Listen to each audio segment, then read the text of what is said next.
but we're now into the actual course. By the way, one of the things you receive from me after each class is all the slides and all the notes. So each slide will have text on it, but when I talk, I add more text. And you're probably going to think I got to take notes. And what did she say? Don't worry, you will get the notes and the script of everything I say will come to you. Okay, so relax. All right, thank you, Susanna. Thanks so much. You're recording now? Good. Okay. So first week, introduction and overview of tonight's class. What does it say? Overview of the territory, sorry. The next one is tonight's class. 3 lessons tonight.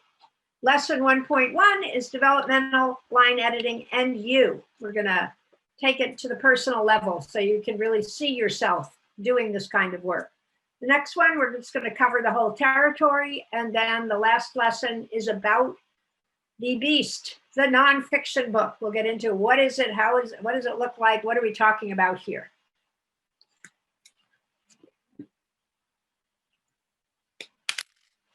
So let's get started. Developmental line editing and you. So the first thing you want to know is, what the heck are these things? Let's get a clear definition, because out there in the freelance editorial world, people define things very differently. I've come across all kinds of definitions. These definitions are from the Editorial Freelancers Association. So, you know, it's not the last word, but it's something a lot of people go by. So a developmental editor, and when you see DE, that's what it means. They deal with content, with organization of a book, content, and even genre considerations, different genres. Typically, the developmental editor provides an editorial letter that outlines the big picture issues to be addressed in revising the whole manuscript and revising at the chapter level. The editor may also include line or copy edits, and that's 2 words for a reason.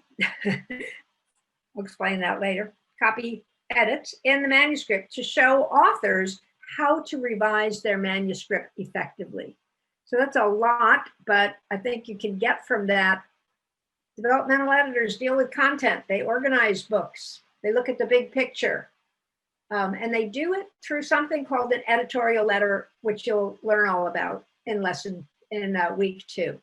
Line editors, little different focus, work at the sentence level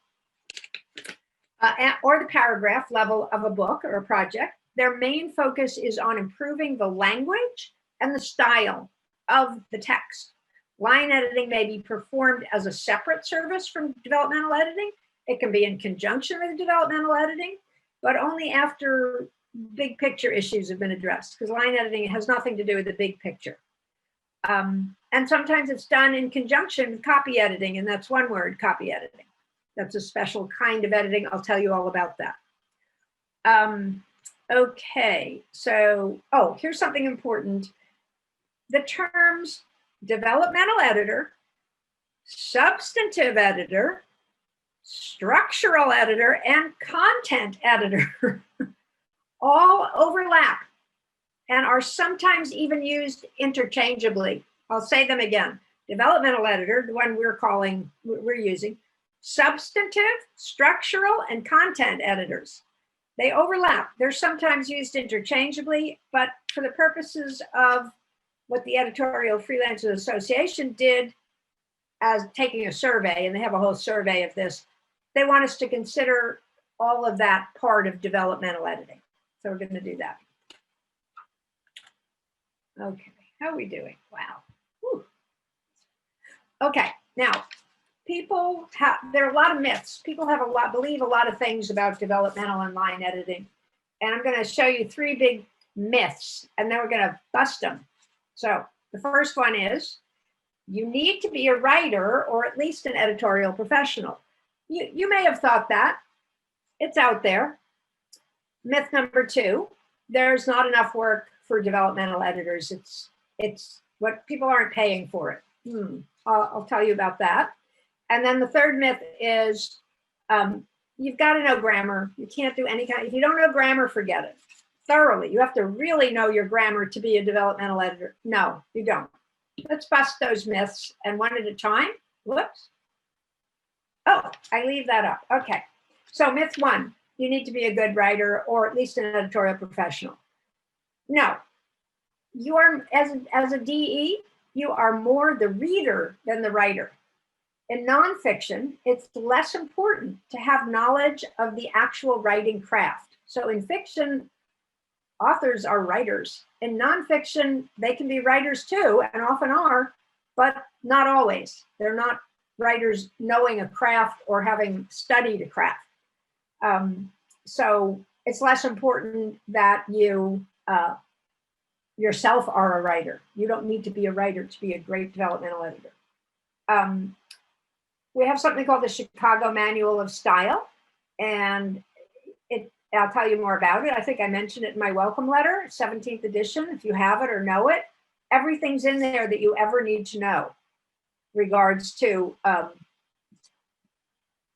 sentence structure, etc.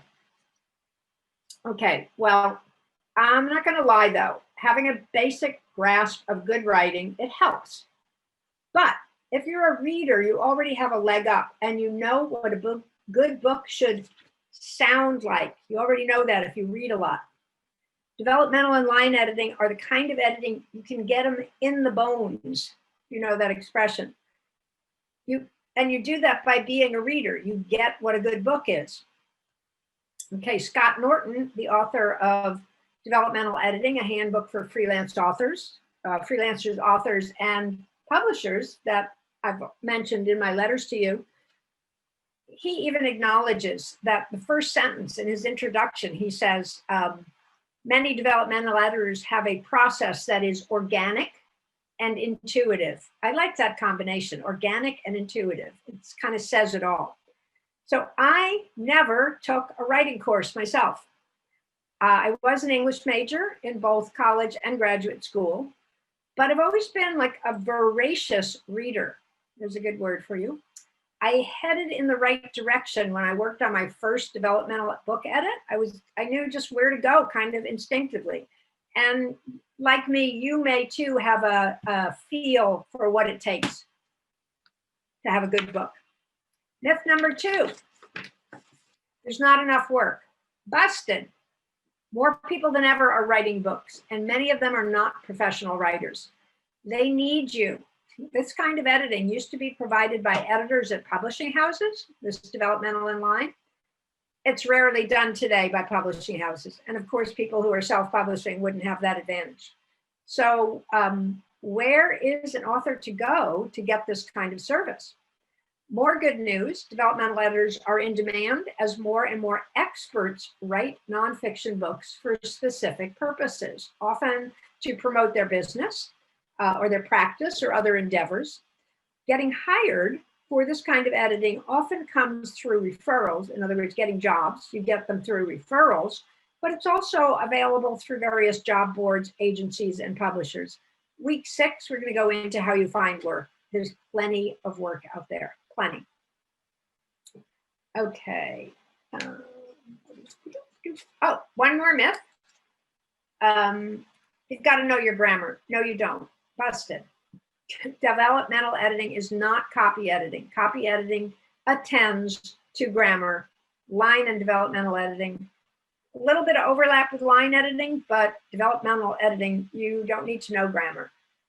And again, as I said, it helps to have some knowledge of sentence structure, paragraph structure, all of that, but it's not a big deal. It's not a deal breaker.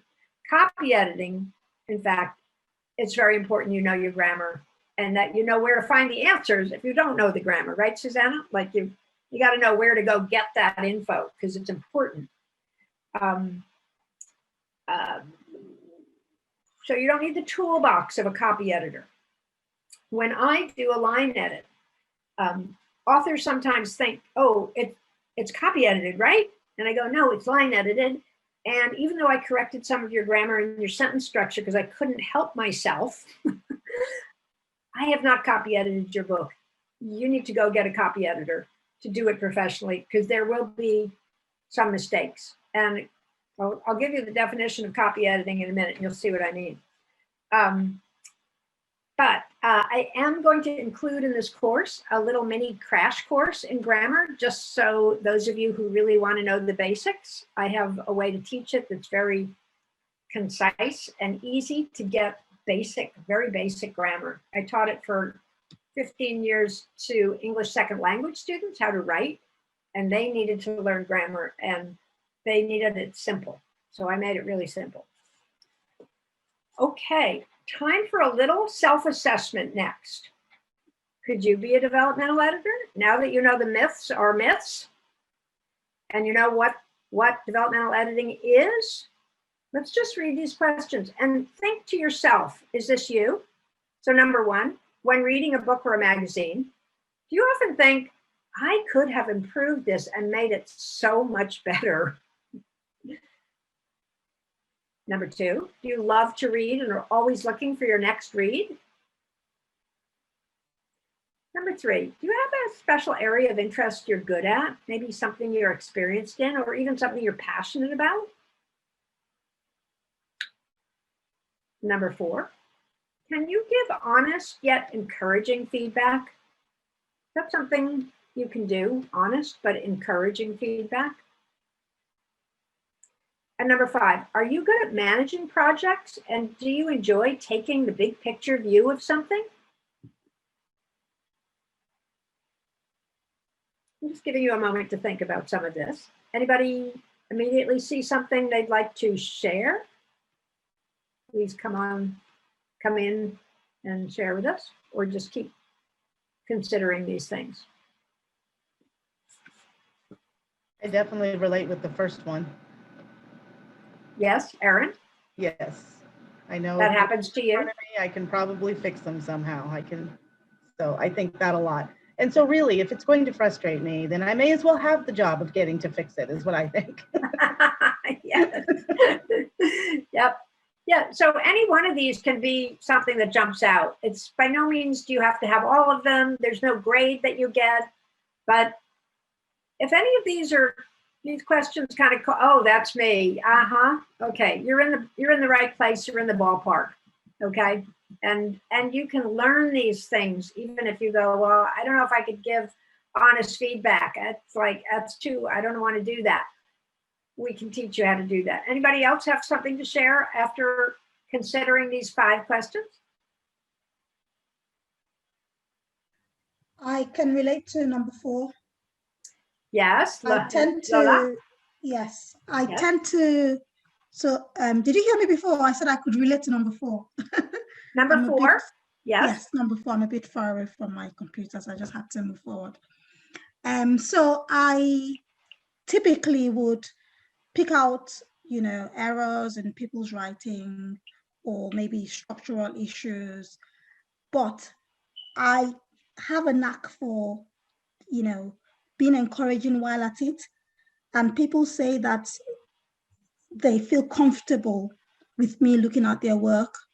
Good. So I think that is a plus for me, seeing it here in number 4. Good. Yeah. Thank you. Thank you for sharing that. Anybody else? Yeah, go ahead. Monica? Oh, sorry, Alison. Okay. I've learned number 4 and 5 with my medical editing because a lot of my clients are ESL authors. So I still need to get clarifications or answers to queries from them, but I've always been very conscious of what they would read and how they would understand it, because everything they write is like the one thing I learned when I did my proofreading course was that all authors think every sentence and every word they write is their baby, so treat it with extreme TLC. So that was my learning curve, when I always read back my own comments before I send them back to make sure that I got my point across, but it was encouraging. It didn't put them off me or their work in any way, because I did want their jobs again. Excellent. Very good. Thank you, Monica. Yes. For me, number 3 definitely jumps out at me, because a lot of my work, like I said, has been in social media and blogging for different clients, and also editing blog posts. So a lot of short form writing. So I have a few people who work for me, and we call ourselves Google ninjas, because we can literally go in and learn about anything. So I think a lot of times, especially if you're working in nonfiction, you just have to kind of have a thirst for knowledge and Yes. learning about all different topics. And, I've said, in one day I could be writing about underground oil tanks and ground remediation, and then I could be writing about ballet slippers. So, I mean, you kind of have to just like to really learn about everything. And that's what I think makes nonfiction really, really interesting. Ooh. Yeah, the range. Very well said. Very well said. I'm going to add number 6 next time I do this class. Have a thirst for knowledge, because you're constantly learning. If you're not, and even in fiction, you're learning, of course, but nonfiction, you're learning specific maybe areas, and you might have one that you're really good. I was in medical editing. Someone else was in medical editing also. I can't remember who, but okay, Monica, and someone else even. So I did medical editing, and then I got into the health and wellness field, and I did a lot of books in that area, and I just kept loving learning and working with people, working with doctors, working with therapists, working with healers and shamans and all kinds of people in health and well-being. So it's nice if you have something you're really into, and you can look in your own background. What have you done in your life? Maybe if you're new to editing, maybe you had a different career before this, and that career is going to be where you're going to get a lot of people wanting you to help write their books because you have knowledge. Okay, I'm going to go on, guys. Thank you all for sharing. That was great.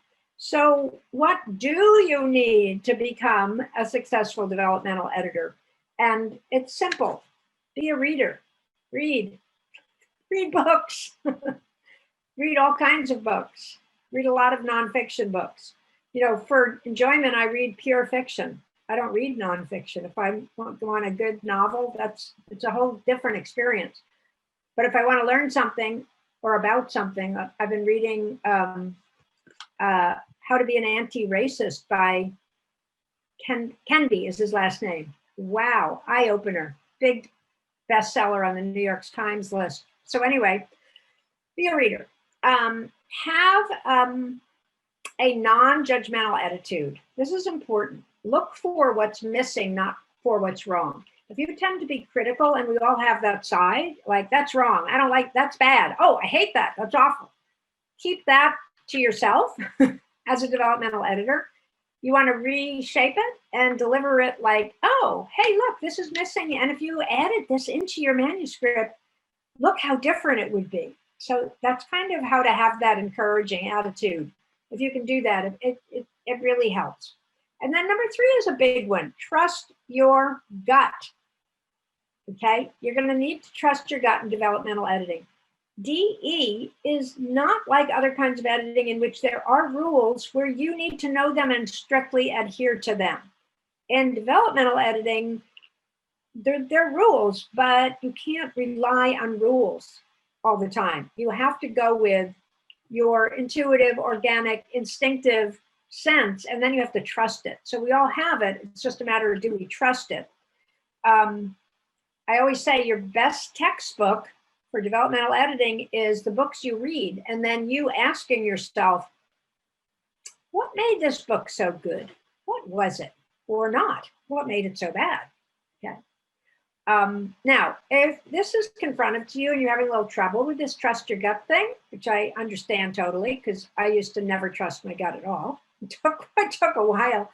I want you to go to read my blog on imposter syndrome. Have you heard of imposter syndrome? You probably have. It's a new psychological buzz term. And it's a syndrome where we just doubt ourselves.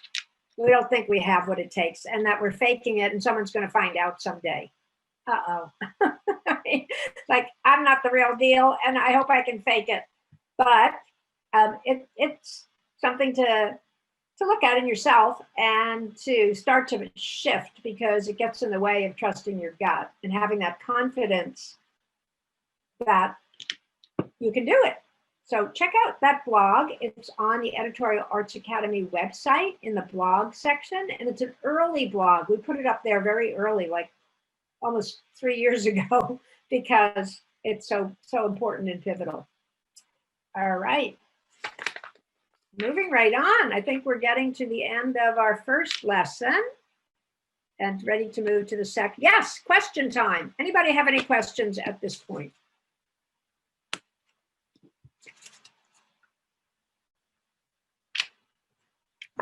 Okay. Nancy, Yes.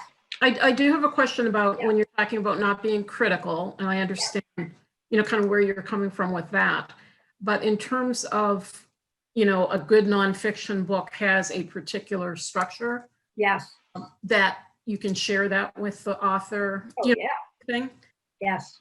Yeah. Not critical is kind of like an attitude rather than Yeah. what you say. So in a sense, you have to be super critical as a developmental editor because you're looking at the very basis of a book and you're saying, hey, you don't have a part 3 here. You left out the whole program that would make your whole thing work. That's a big, like, oh no, yeah, well, you got to write that. Okay. So you have to pull the punches, but you better be really careful you don't make them wrong. You're wrong. No, it's terrible what you did, and I don't think anybody would be that confrontive, but watch it come up. It'll come up. And so you want to be aware that you might tend to criticize or have a judgment. This is really awful. The writing is terrible. Okay. But then I would never say that. You never say it, but you might think it. So I'm just warning everybody. Right. Put that on the back burner there. Yes, it is awful. It's terrible writing.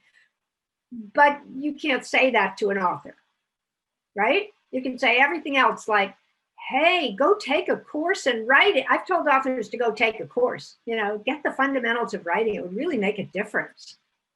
Rather than, you don't know how to write, what are you doing? Right? So it's a different kind of, and you work very collaboratively in your relationship with an author when you're developing a book with them. Kind of it's not collaboration, but it's collaborative. And so there's a lot of opportunities for things to go south if you're not careful. And I'm gonna, it's week 4, we get into how to have really good relationships with authors. Okay, any other questions? Oh. Yes. You said that you didn't need to know your grammar really well, but my question is, would you need knowledge of the subject matter to some degree before you took on a project? Knowledge of the subject methods? Is that what you said? Subjects methods? No, I mean, like if it was, let's say for argument's sake, a book about management techniques or something like that. Mm-hmm. I may not know very much about it, or I may know nothing about it. So would that be a project to avoid? Well, my example is used car sales. I know zero about how to sell a used car. Yeah. So a book on that, I would decline. I know a little bit about business. I've been in business. So have you. You've been in business. Yeah. You know something. You don't have to know a lot. You don't have to be an expert at all. In fact, you're going to learn a lot because you're going to have that author telling you things. And remember, I said, you are a reader. As a developmental editor, you're the reader. You're the reader. And if the reader can't understand it, like, could you explain that again? That is very confusing, that part about management technique you just wrote about in chapter 3. Yeah. You're doing the service of being their reader who also might not understand it. And then again, they may not care because they're only preaching to their own choir, which is possible, but you figure that out, and then you let them say that kind of brings, sorry. Go ahead. That brings me to another, which kind of leads on to my next question, that would the expected audience for the book make a difference? Because it was for somebody absolutely a lay person who had no idea, then I would be like a really great person to confusing. Whereas if it was for some people who are already experts, then that would make no sense at all. This is a perfect question, Monica. I'm actually working on a book with a chiropractor. Actually, she's a physical therapist, sorry. And her book is both for lay people to understand a new technique, a new method, and also for clinicians who are going to apply that in their practice. And it realizes the challenge of making a book that goes for both. I'm the lay reader. I'm not going to apply what this book is about, but I want to get value out of it if I'm the reader. Yeah. So I'm asking her all the reader questions. Like, that's kind of jargony, that sentence. Like, I wouldn't know that. And then she'll say, well, the clinician would know it. And I'll go, great, but what about the lay reader? You just lost them. So, sometimes I tell people, write for one or the other. Don't even try to saddle. But this particular client really wants both included. And so does her publisher. She has a publisher. So I don't know if that fills in anything on your question, but no, it was just something that I was thinking about and kind of trying to identify, because it would work the other way around as well. Like, the clinicians would get really bored while basic terms were being explained to a layman. So the way you'd organize that book would be different, almost like, a tax form that says, if you already know this, skip straight to section number whatever or page number 55 and don't read the 20 pages in between. Exactly. Okay. Yeah, we've solved that problem in different ways like that. But the actual language, we're right into the language area, the line edit now. Yeah, it's a challenge. Okay. All right. Thank Anybody else have a question? We're going to move on. If nobody does, last chance. You can always ask a question again at the end if one comes up. Okay, lesson 1.2, the territory.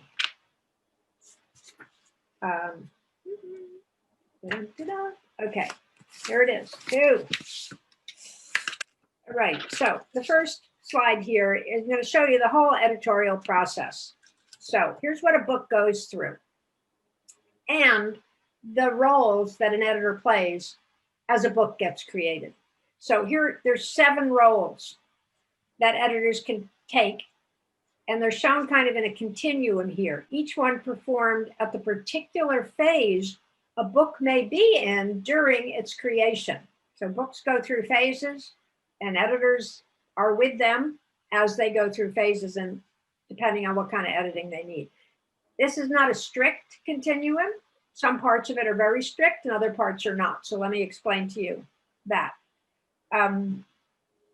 Book coach usually starts a project because the author may just have an idea, especially if they're a professional and they've been practicing something. I just want to tell people how to do this great technique. Okay, all you have is an idea. So a book coach helps an author take their idea and start writing a book about it. Then a beta reader can come in or not to give some feedback at an early stage. Beta readers is actually an editorial role. You can get paid, not very well, to be a beta reader. After that, the author could get a manuscript evaluation from an evaluator. Pays a little more, is like a more in-depth feedback. Again, there's no real manuscript ready to be edited. It's still kind of in, I call it before the first draft. Some people refer to drafts as they write the book, like the author. I've done 16 drafts already, an author will say. And I say, yeah, but you don't have a first draft yet. And what I mean is you don't have something I can take and edit as a developmental editor. So once the book gets to the stage where it can receive services by a developmental editor,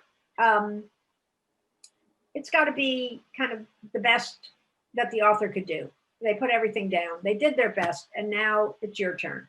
So you don't get a manuscript until it's been through some kind of earlier stage, is the point of this. Now, right after that big picture developmental edit with the editorial letter I'm going to tell you all about comes the line editor. And they often actually are the same person. It's one of the two editing, two kinds of editing the same person can do. And they do follow very strictly. Line editing never comes before developmental editing.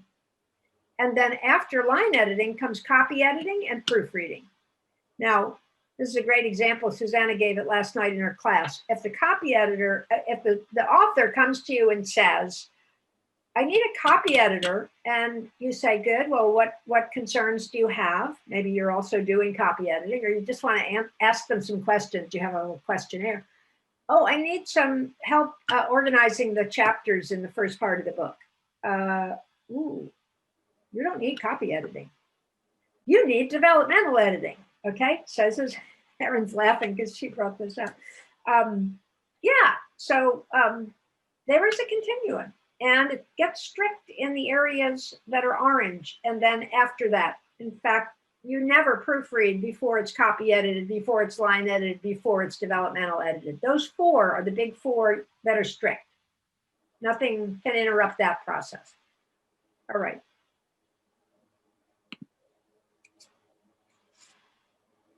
Now, there's this thing called content editing and language editing, and it takes those 7 different kinds of editing and divides them up. But we're mostly going to just attend to developmental editing, line editing, and then copy editing and proofreading. So those 4, the big 4 that we're really concerned with right now, they can be divided into 2 categories. One category is the content editing. And what do you think that one is? That's everything up to including developmental, working on the content. When you go into line editing, you're starting to deal with the language. So that's on the other side. And those are the 2 categories of editing, if you want to make it really simple, content and language. Okay, now sometimes the line edit, because it tends to style, voice, accuracy, word choice, all those things you'll learn more about, sometimes it does overlap. And that's why developmental editors and line editing go together, because they're close and they overlap. But they do have this big divide, as you can see in the graphic there. There's a big difference. Content and language, 2 different areas to focus in.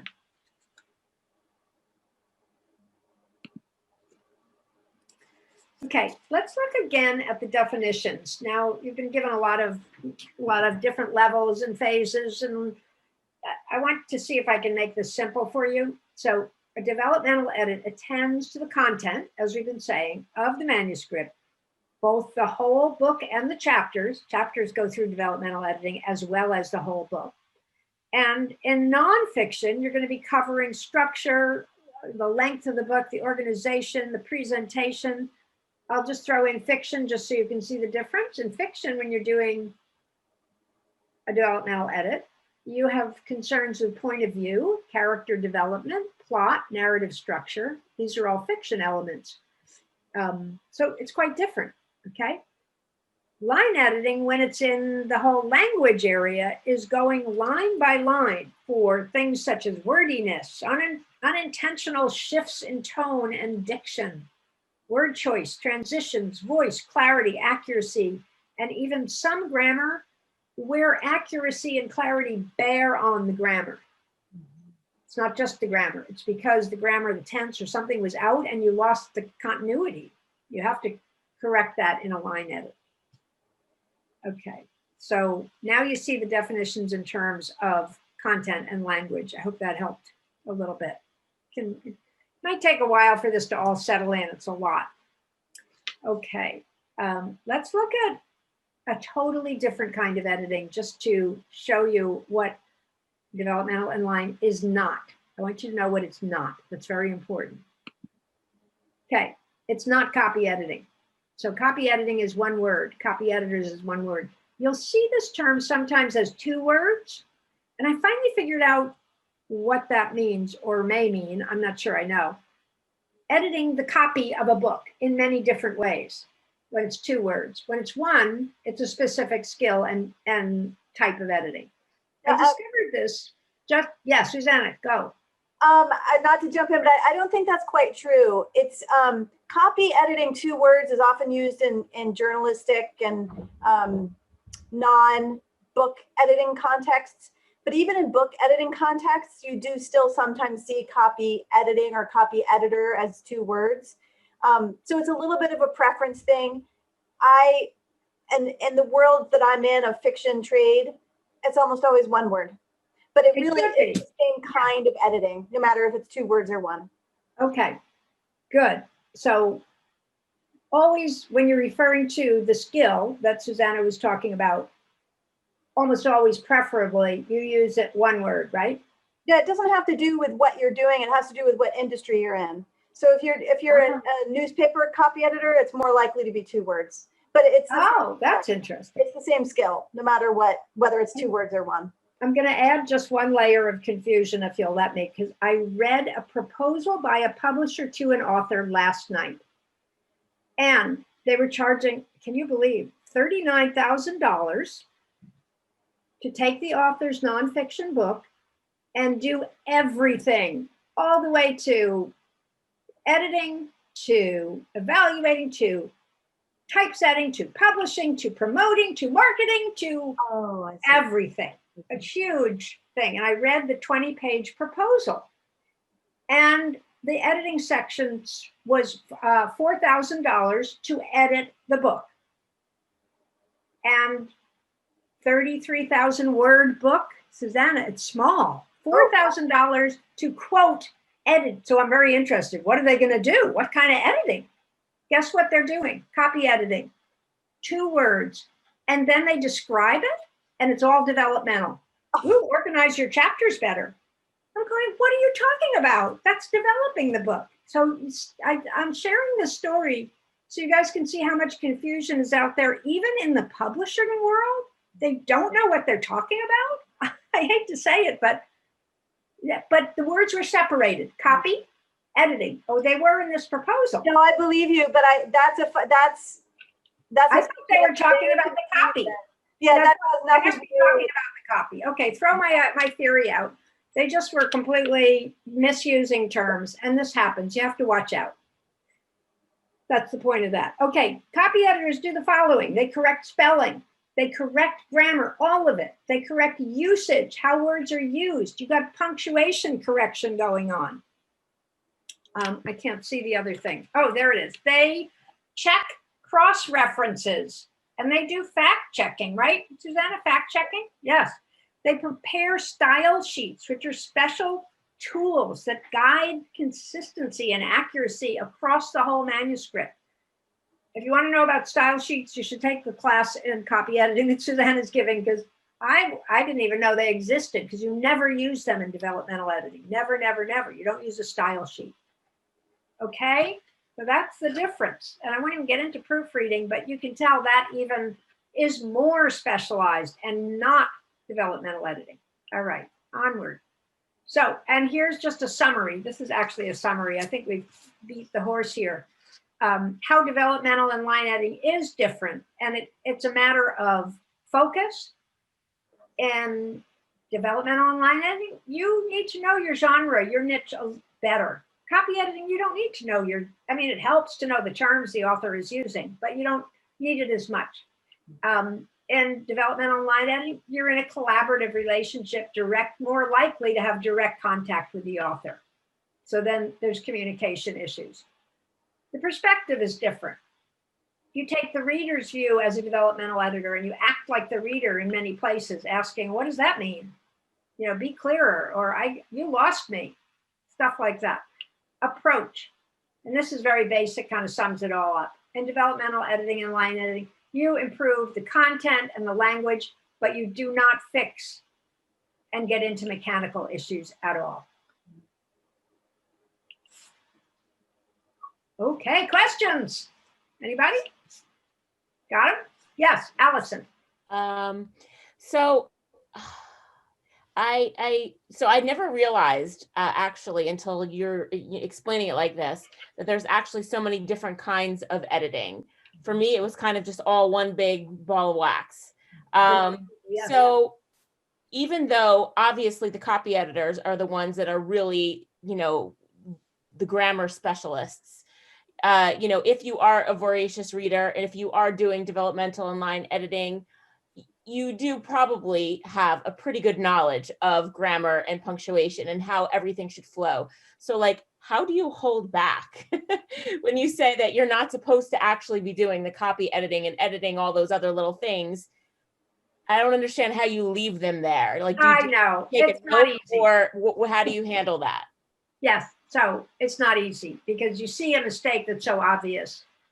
And to tell you the truth, I correct things as a line editor. I just can't stop myself. And usually it has to do with, if I ask myself, why am I questioning that piece of grammar?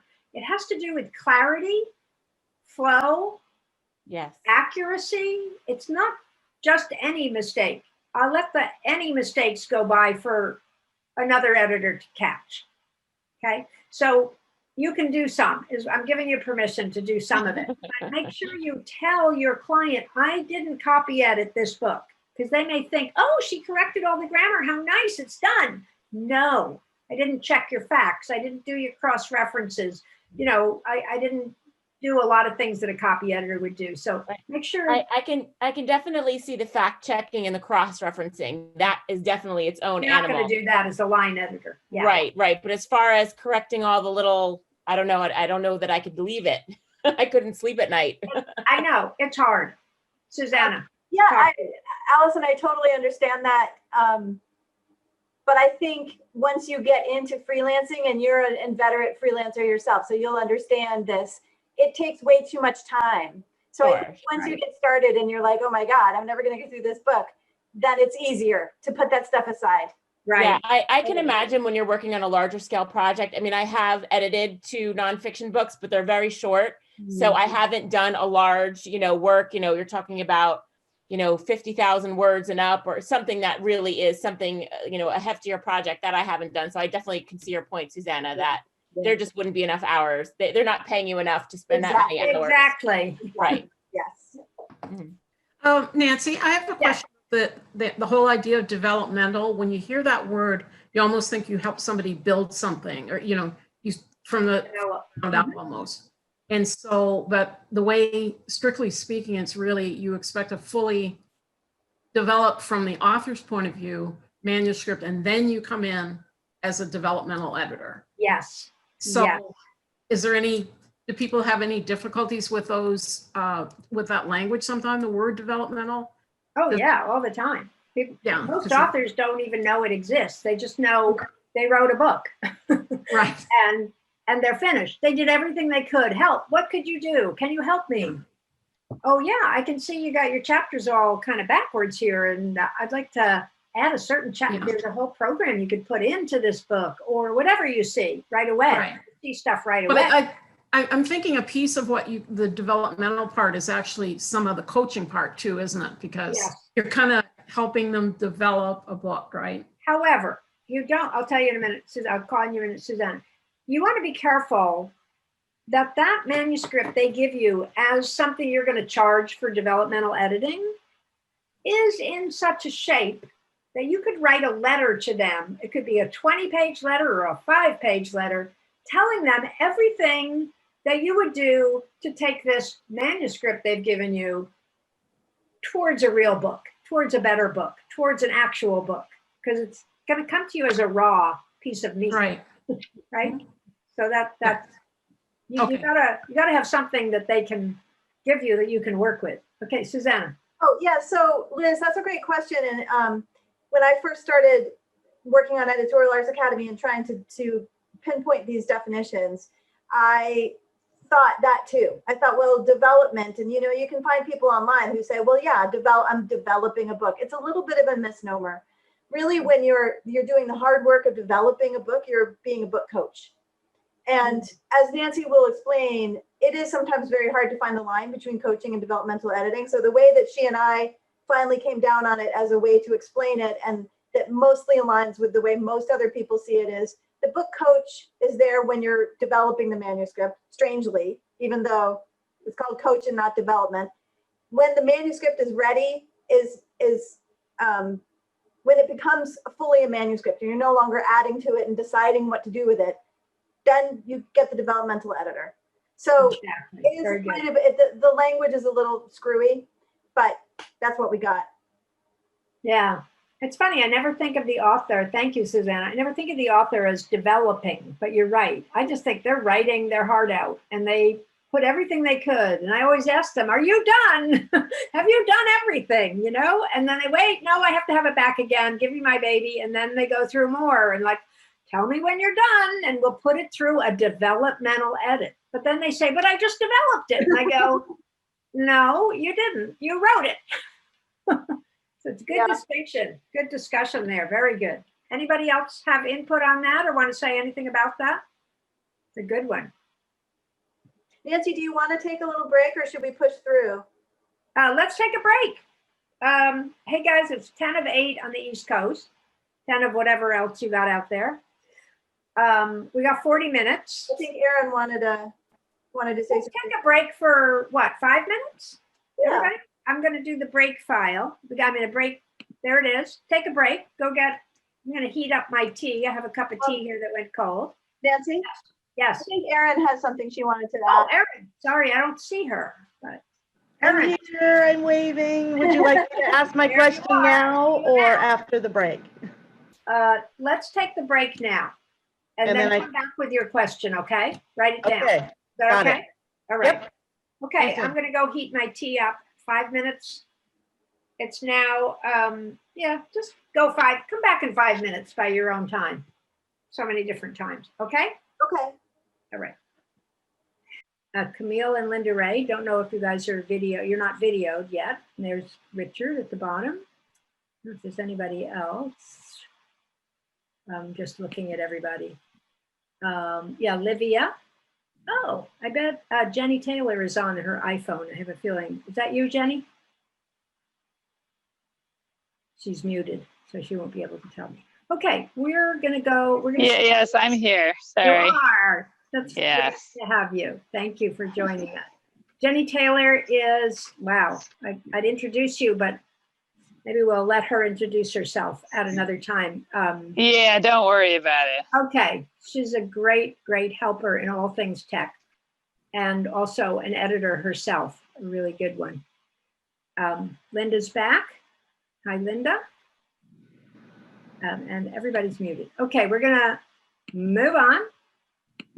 And I was looking in the chat room and I see there's a lot of interest in book coaching. Gina, you're taking the course that is what's her name? Jenny Nash. Who? Jenny what? Nash. Nash. You know where she's located, Linda Ray, you'll appreciate this. Jenny Nash has her business in Santa Barbara, California. Oh, interesting. Right, Erin? Yeah. Or Gina? One of you guys is taking it. Yeah. Oh, So- I'm interested in it, but I'm not sure where she Santa is. Barbara, also where I used to live. So it's just interesting. Okay, I'm gonna opt out of the chat room for now. Did you And- still ask my question now or? Yes, save it I'm for- sorry. You definitely can ask your question now. Okay, and it touches a bit on the line editing question that was raised earlier. I wanted to kind of piggyback on that. Yeah, In the understanding of line editing, if it does have to do with revising the lines as you see them where they need revision, or if it is more oriented towards pointing to the writer where they could benefit by revising the lines, because I've run into both elements of this. I took a brief kind of more of an acquisitions editor workshop with someone who runs a literary journal, and his approach was very much, I want to point out what the reader could do to improve so that they can improve their craft. However, I've primarily worked with nonfiction writers who are putting out some of their very first books about topics they're interested in or telling their life story and memoir. And when I try that approach, they don't really know what to do with the information exactly. I'm giving them, which is what I kind of hear you say also with nonfiction writers, is they haven't studied that. And so my memoir client, she just said, that's why you're the editor. So just go ahead and fix it.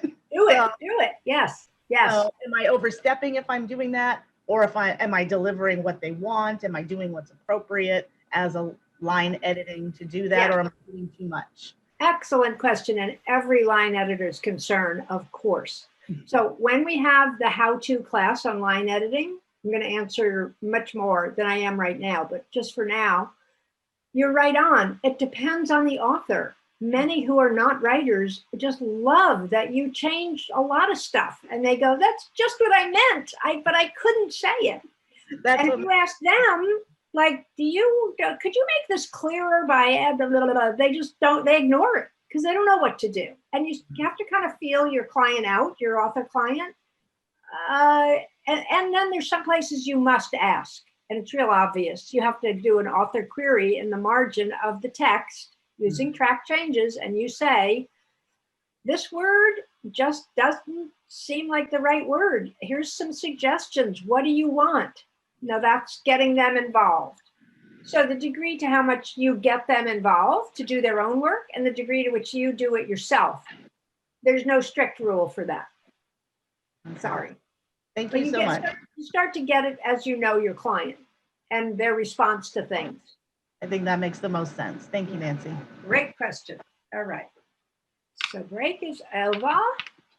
And let's go to lesson. This is the last lesson, the third one. We're going to look at the beast.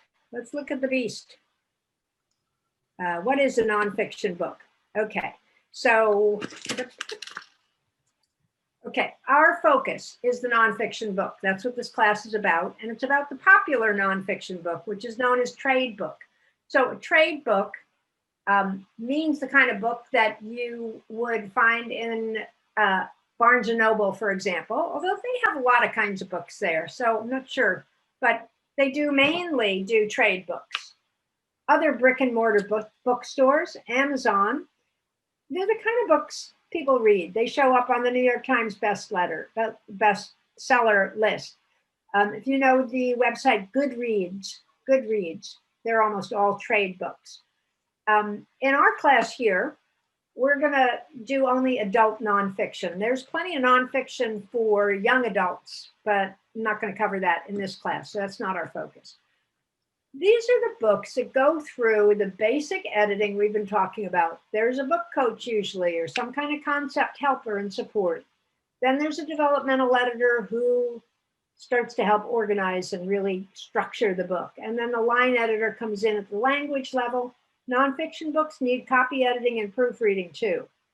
So, you know, a technical journal, a medical book, an academic book, these are not trade books.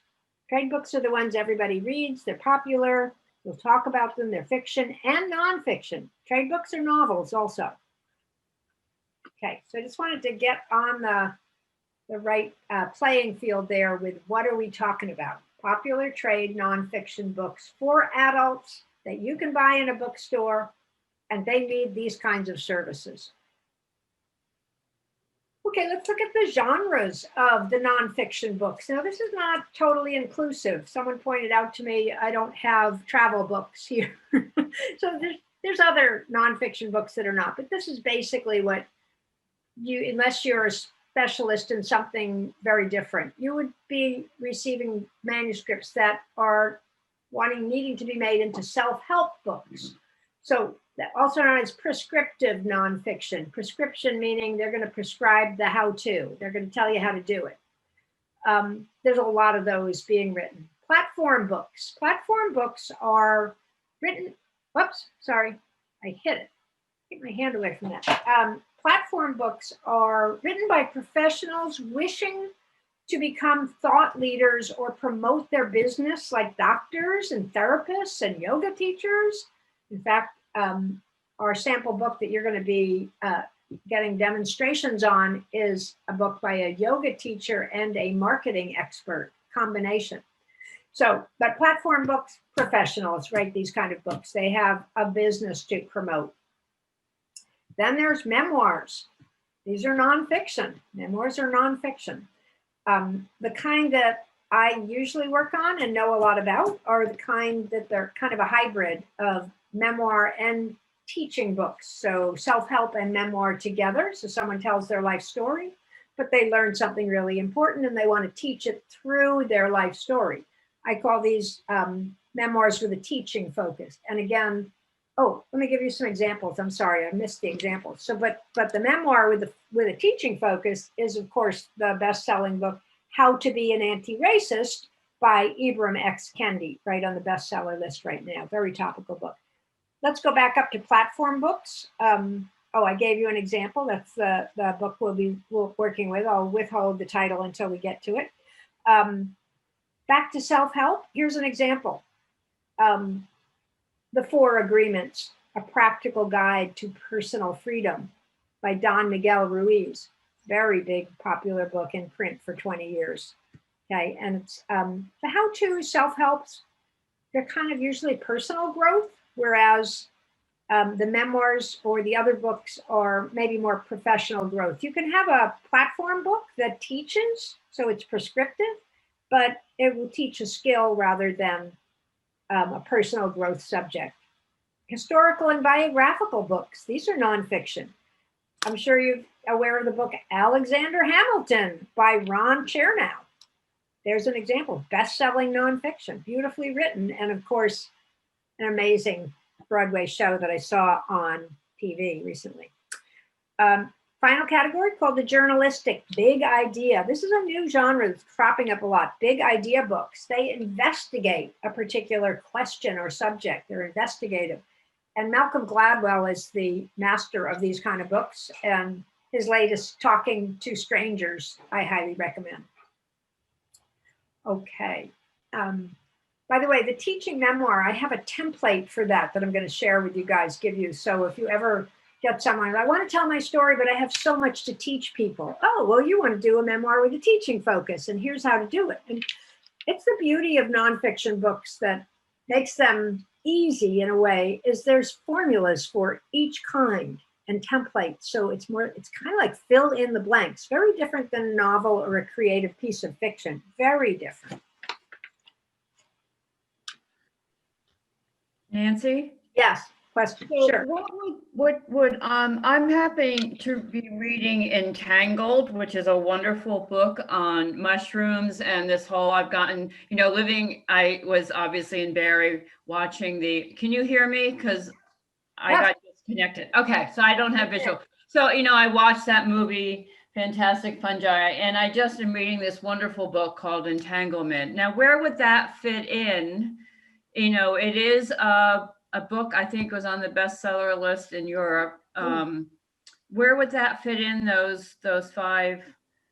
Well, I don't know that book enough to tell you, but it sounds like, what is it teaching Sort something? of investigative. He is Investigative, yeah. I think that's where I would say, but it's science, all about it's the whole network underneath, and each chapter is a different, he talks about lichen. I mean, it's amazing. I have heard of that book. I want to read it. Yes. It is. Yes. It's fascinating. And I'm just, so would that be under investigative?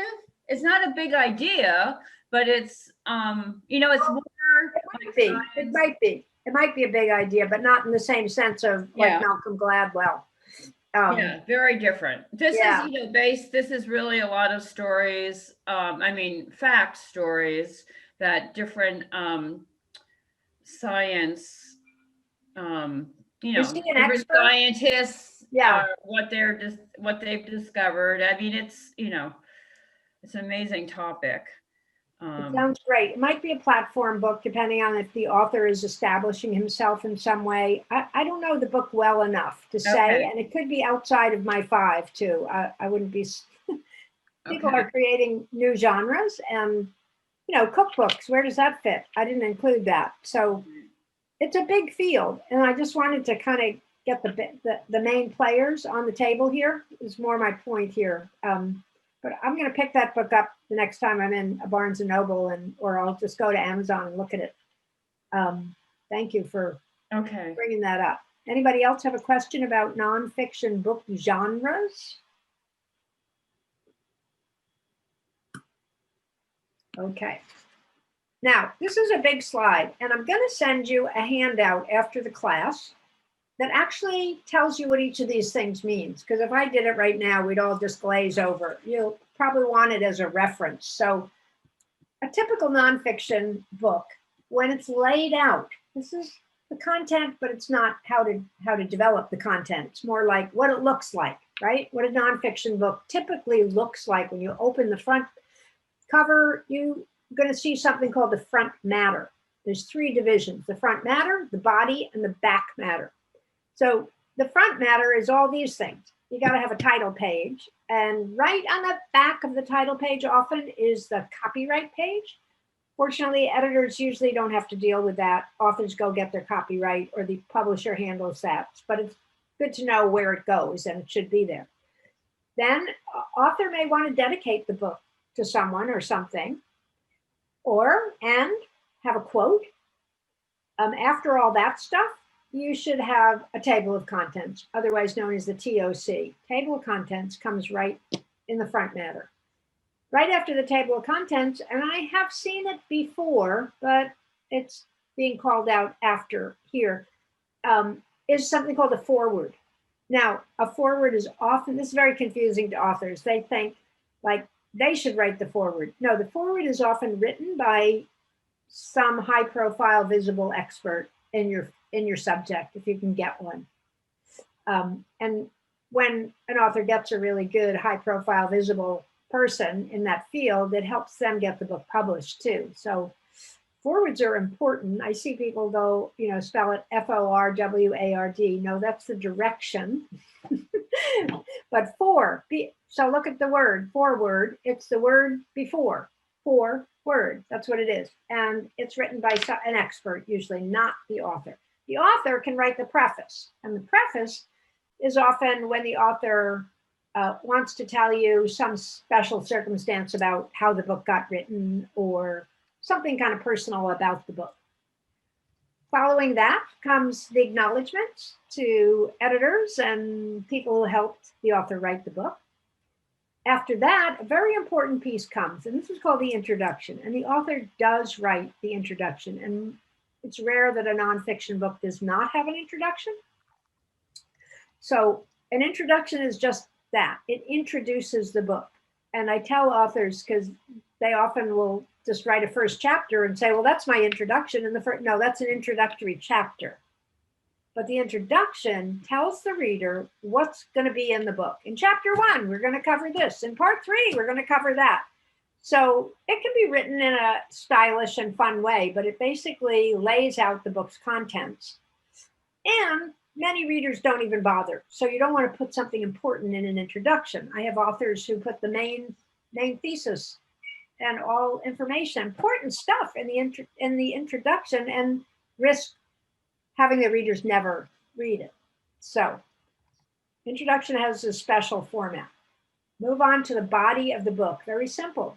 Most books have parts, not divisions, but parts. Part 1, part 2, part 3. So you have to have a title page for each of the parts. Some books go on to part 6, but usually at least 3 to 10 different parts. So title page is a special page that announces part 1 and gives the title of part 1.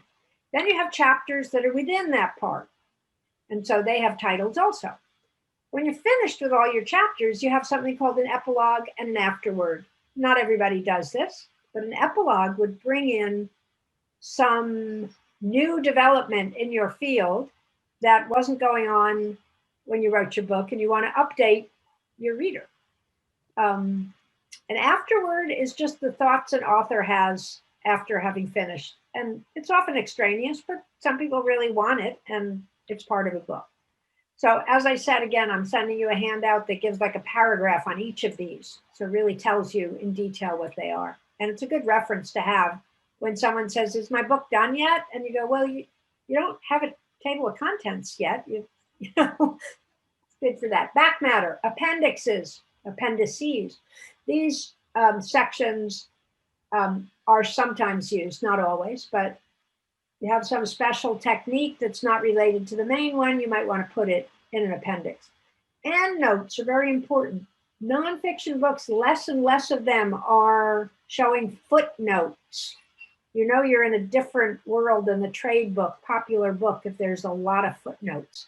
But endnotes are different, and I'll let you read about that. Endnotes don't have little numbers. Sometimes they do actually, but they're never at the bottom of a page. They're always in a section, chapter by chapter, and then the page is called out, and you can read a little extra about something that it's referring to. And this is at the end of a book, not at the end of a chapter. I've seen that, but I discourage it. Glossary, terms that need to be defined, bibliography, all the books that were used, and the books you'd like them to read. So bibliography can be both. It can be what you'd like them to read, even if you never mentioned it. And definitely if you mentioned it, you want that book in a list called the bibliography. And then an index. An index is, you've seen them in books. It's the page number for a subject that's in the book. And developmental line editors don't usually do, they never do indexing unless they say, I'll do your index. And that's a separate editorial job. People can train to be indexed. I have never done an index myself, never. And I've never been asked to, which is weird. I think maybe Susanna can weigh in on this, but I think publishers or production people at a self-publishing place would provide that service or job it out to a freelancer who specifically does indexing. Okay. Questions? Are we there? I think we're there. Yes. We have 10 more minutes, folks, and pretty much that's it for lessons 1, 2, and 3 in week number 1. I do have an assignment for you I'm going to get into and tell you a little bit about next week's class, but I want to give this opportunity for questions. So shoot.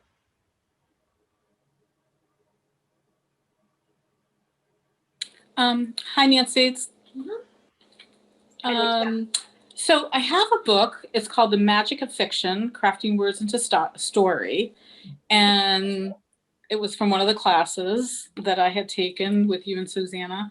And I was wondering if this would be a good book as a beginning to learn about story structure.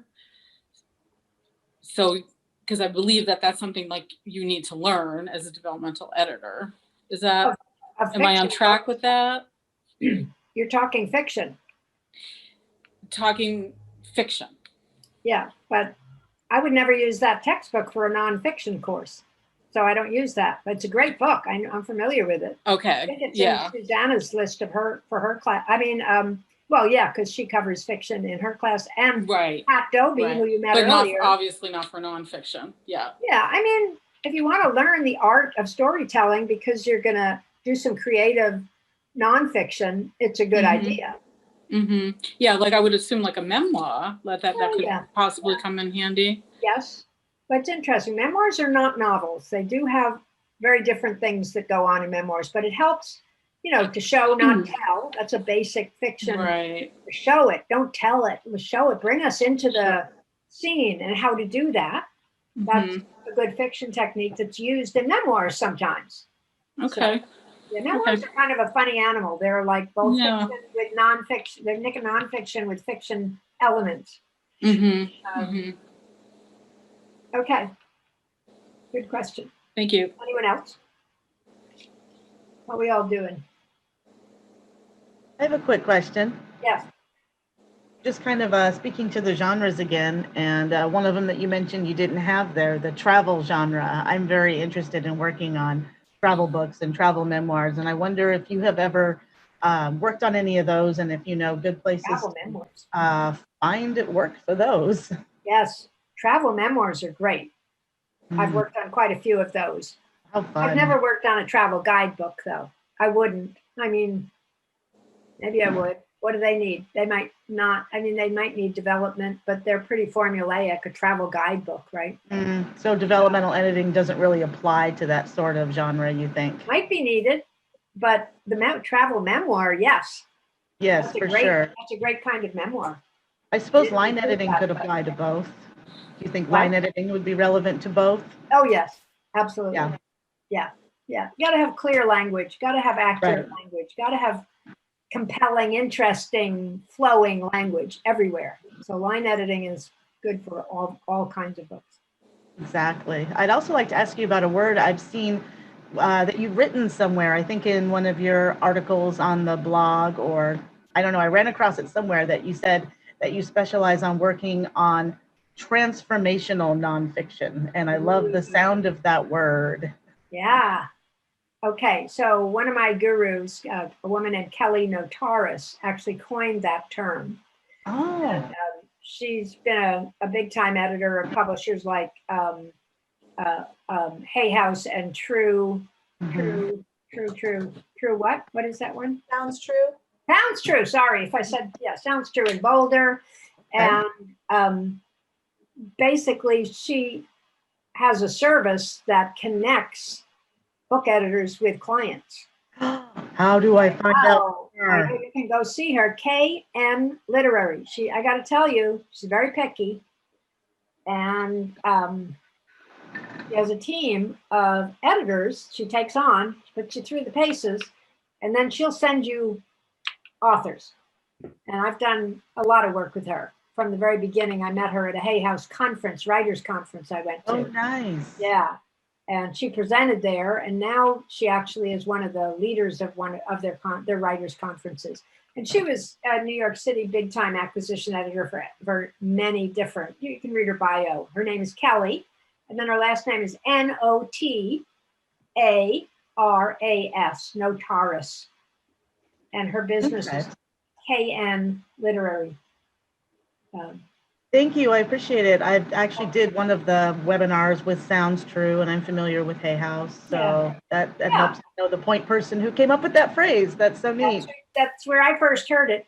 And again, it's it's for how-to prescriptive books. It's personal growth. It's change your life, become happy. It's like those kind of books. Transform your life, make it different. And when she pairs up editors, is it specifically developmental editors, or is it doing other kinds of editing? All kinds. Cool. I'm very excited. Thank you. Appreciate it. You're welcome. I have a question for you as well, Nancy, that's similar to Lisa's question. So this is Kim speaking. Yes. Do you have books that you recommend that you feel are kind of top of these different genres? Like if someone was interested in memoirs, like, oh, a really good memoir, really similar to that question that Lisa asked. Good. Good question. There are tons of books on writing memoirs. I think, and I haven't read as many as I should. It's on my list. Read more. How to write a memoir book.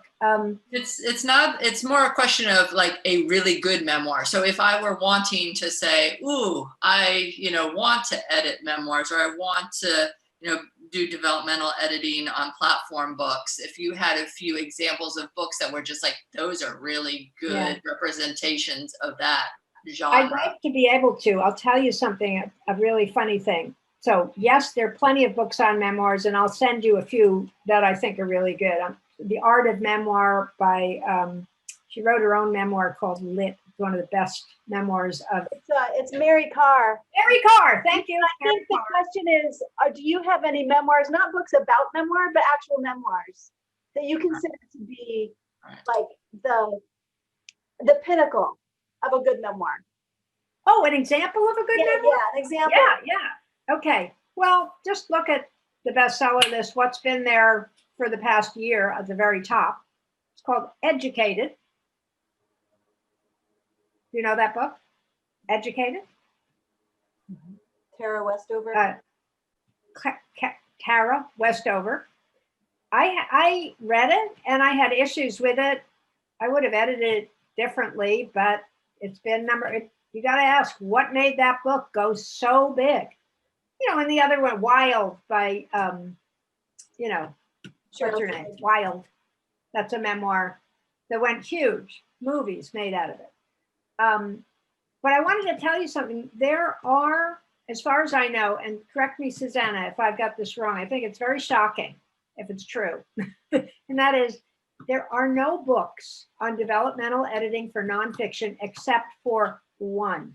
Is that true, Susanna? You know who I mean. Have you seen other books other than Scott Norton's? No, not really. No. There just are no books on nonfiction books, the art of it, the skill of it. So that's what I thought you meant at first, but you're talking more about examples. Yeah. I was just gonna. Thank you. Did I answer, or did you have? I was just gonna ask. Did I go off on a tangent? Sorry. Yes, thank you.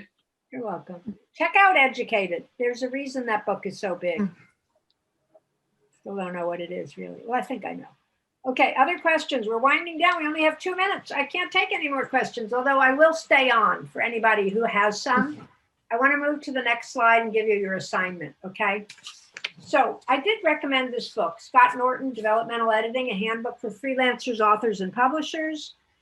I'm not going to use this as a textbook, okay? It's a supplemental book to read. I will recommend readings in it, but it's kind of in the category of optional. If you went ahead and bought it, it's the only book on developmental nonfiction, so you can't go wrong by having it. It's expensive if you buy it new and hardcover. It's about $50. However, if you go on Amazon and read this book, which I did when I first heard of it, you're going to see what I have assigned. You can actually read the introduction and the ground rules, although it cuts off the last paragraph, which I'll supply to you. If anybody wants to go read it, you know how they only take you to a certain page and then it ends. They almost got it all. It does not, the peak read does not include the chapters 1 and 2. You'd have to have the book to do that. You know, it's not a book I would use as a textbook for this class, but it has very good things in it. And it helps to read about developmental nonfiction from the only person who's writing about it. So there's an assignment there. I want you to read another blog, and I will put this assignment. You may be writing it down. You don't have to. It's coming to you in a list of here are your assignments, and here's your handouts, and here's everything, including the slideshow with notes. Okay, it's coming to you. If I don't get to it tonight, because maybe you know why, I'm going to go do something else after this class called the debate. Anyway, it will come to you tomorrow. So number 2, read another blog at the Editorial Arts Academy written by a contributor, Ann Kellett. She's a developmental editor. It's so inspiring to read her story about her journey into the heart and soul of developmental editing. It's very inspiring. You get to see the goodies you can get when you're a developmental editor and someone tells their story and you help them. It's very heartwarming. Then number 3, I'm sending you an NDA, a non-disclosure agreement form in a PDF. This is because you're going to be watching me work on, talking about a book that an author, a client of mine, is writing now. And she gave me permission to share it with you and so I can demonstrate what I do and even give you some assignments in it to do things. So I got to have your agreement you will not share it. It's a whole legal thing. Is that okay with everybody? I'm going to send you the PDF. Just sign it, put your name on it, sign it. It's almost done. Okay, that's your assignment.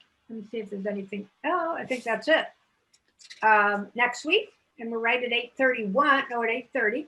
Next week, the how-to of developmental editing. Going to take you through step by step how to do it. So if someone comes to you with a manuscript, you know exactly what to do. And that's it, folks. So I'm going to call an official end to the class right now. Anyone who wants to stick around for 10 or 15 minutes, or probably not much longer, I hope, we'll answer any other questions. So goodbye, everybody. Thank you. I can't wait to see you next week. Enjoy. Thank you. Thank you. Welcome. Everybody take care. Thanks, Nancy. Thanks, Susanna. Great.